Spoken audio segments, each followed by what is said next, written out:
গ্রাম্যভাবে আমরা কিন্তু নদী, খাল, পুকুরে বিভিন্ন পাঁচমিশালি মাছ পেয়ে থাকি। তো এই পাঁচমিশালি ছোটো মাছের রেসিপিটা তোমাদের সাথে কিন্তু আজ শেয়ার করতে এসেছি। তো বিভিন্ন রকম মাছ এখানে আছে আর সেগুলো সব কিছুই তোমাদের সাথে শেয়ার করব। তাহলে চলো আজকের ভিডিওটা এখান থেকে শুরু করি। নমস্কার বন্ধুরা, সুমিস ভিলেজ লাইফে আমি সুমি সবার সাথে আছি। আমার আজকের রেসিপি পাঁচমিশালি ছোটো মাছের।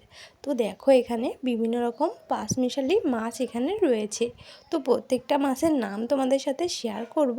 তার আগে দেখো মাছগুলোকে আমি একটু লবণ আর একটু হলুদ দিয়ে ভালো করে মাখিয়ে নেব। এইগুলো কিন্তু আমাদের এখানের খালের পুকুরের মাছ। এগুলো কিন্তু একদমই টাটকা মাছ ছিল। তো আমি মাছগুলো কিন্তু ফ্রিজে আর রাখিনি, একদমই কেটে ধুয়ে পরিষ্কার করে নিয়েছিলাম। তো এখন একটু লবণ আর হলুদটা কিন্তু মাখিয়ে নিচ্ছি। যেহেতু পাঁচমিশালি মাছ, সেজন্য কিন্তু এখানে বিভিন্ন রকম মাছ আছে। আমাদের এদিকে গ্রাম বাংলার যেগুলো নাম আমরা জানি সেগুলোর নামই তোমাদের সাথে শেয়ার করছি। এটা কিন্তু একটা বেলে মাছ। এটা কিন্তু বেলে মাছ আমি দুভাগ করে কেটে নিয়েছিলাম। আর এটা দেখতে পাচ্ছ চিংড়ি মাছ। চিংড়ি মাছ দুটো কিন্তু বেশ বড় বড়। আর এটা কিন্তু গুলে মাছ বলি আমরা, সেটা পুঁটি মাছ। আর এই যে গুলে মাছ, এগুলো কিন্তু আমাদের এখানের গ্রামের দিকে আমরা এভাবেই বলি। আর এটা কিন্তু টাকি মাছ বলি, অনেকে কিন্তু এটা ল্যাটা মাছও বলে থাকো। তো এরকমই ছোটোখাটো সব রকমের মাছ রয়েছে। তো চলো প্রথমে একটু তেল গরম করে নিয়েছি আর মাছগুলো একটু হালকা করে ভেজে নেব, কারণ এই মাছগুলো তো অনেক নরম হয়ে থাকে। তো হালকা করে ভেজে নিলে মাছগুলো কিন্তু একটু হালকা শক্ত হয়ে যায়। আর সেই জন্যই কিন্তু প্রথমে আমি হালকা করে একটু ভেজে নেব। তাতে কিন্তু বেশ ভাজা ভাজা বেশি করব না, কারণ হালকা করে ভেজে নিলে মাছের যে আষ্ট গন্ধটা থাকে সেটাও কিন্তু বেশ সুন্দর চলে যায়। আর কিন্তু ঝোল করলে বেশ সুন্দর রকমই থাকে। সেজন্য তোমরা যদি কাঁচা রান্না করতে চাও তো ওইভাবে কাঁচাও তোমরা রান্না করতে পারো। আমি কিন্তু এইভাবে অনেক সময় কাঁচা মশলাপাতি মাখিয়েও রান্না করে দেখেছি। তো আজ তোমাদের সাথে একটু হালকা করে ভেজে নিয়ে তাই রান্না করব। সব রকমভাবে রান্না করলে কিন্তু বেশ ভালো লাগে। তো তোমরা তোমাদের পছন্দ মতো অনুযায়ী রান্না করতে পারো। তো দেখো আমি কিন্তু মাছগুলো একটু এপাশ ওপাশ করে ভেজে নেব। তো অনেকটা ভাজবো না, তোমাদের আগেই বলেছি। তো সেজন্য দেখো আমি এক পাশ করে হয়ে গিয়েছিল, তারপর কিন্তু আমি আর এক পাশ করে উল্টে দিচ্ছি। আমরা যেহেতু গ্রামে থাকি, তো আমরা গ্রামের দিকে কিন্তু এরকম বিভিন্ন রকম তাজা মাছ আমরা কিন্তু পেয়ে থাকি। তো এই তাজা মাছের স্বাদ যে কতটা সুন্দর হয়, তো আমার মতো যারা তোমরা গ্রামে থাকো তারা নিশ্চয়ই জানো যে গ্রামের দিকে এই তাজা মাছগুলো খেতে বেশ ভালো লাগে।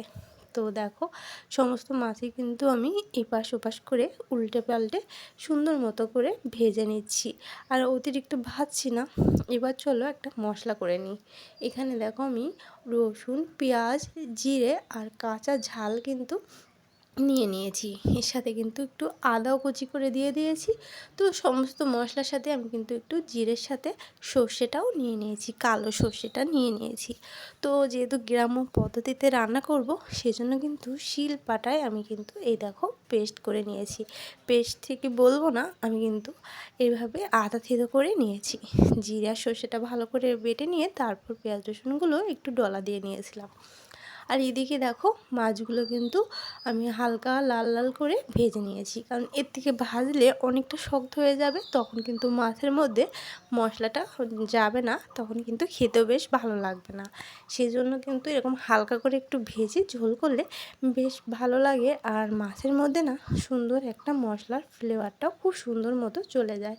তো চলো মশলাটা একটু কষিয়ে নিই। আমি কিন্তু সমস্তটা সরিষার তেলেই রান্না করছি। তোমরাও চেষ্টা করবে সরিষার তেল দিয়ে রান্না করতে, তাহলে কিন্তু এই মাছের স্বাদটা বেশ ভালো আসে। এবার দেখো মশলার মধ্যে যেহেতু কাঁচা ঝাল দিয়েছিলাম, তারপরও আমি এখানে কিছুটা লাল ঝালের গুঁড়ো দিয়ে দিলাম।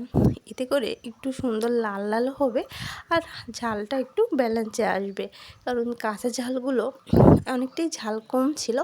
তো তারপরেও দিয়েছি, কারণ কাঁচা ঝালের বাটা যে একটা সেন্ট আসে, সেই জন্যই কিন্তু এখানে কাঁচা ঝালটা বেটে দিয়েছিলাম।